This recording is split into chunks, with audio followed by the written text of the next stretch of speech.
Does being around groups of people make you energetic, or does it exhaust you? And if you're the sort of person that, you know, will go to a party and interact with 20 people, and then you have to go home and be by yourself for like 2 weeks, then you're introverted.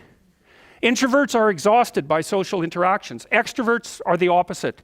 They're energized by social interactions. And you know, you might be in the middle, so that you can take it or leave it with regards to social interactions, but you're happy to go to them and you're happy to spend time by yourself. But a real extrovert, there'll be some of you in here. How many of you can't stand spending time alone?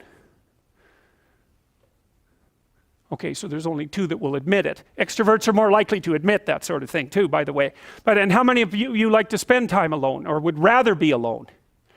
Okay, so there's a preponderance of introverts in this class, by all appearances. But that's a pretty canonical question for extroversion versus introversion. It's a very stable trait, by the way. It manifests itself early in life, and it's stable across the age span. Not completely.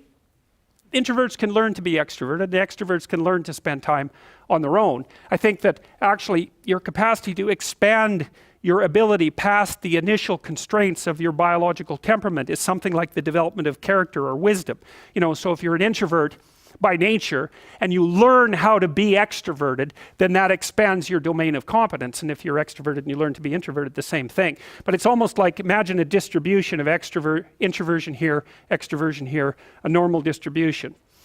You're set when you're young at somewhere along that distribution with some range around it. And I think what you do as you mature, if you develop your skills, is you expand that range, but the place at which you're set doesn't move that much. So, okay, so you can think about them as sub-personalities. You can think about them as frames of reference. So frame of reference would be something like, well, since you're extroverted, you value being with people. And so you're going to look at the world.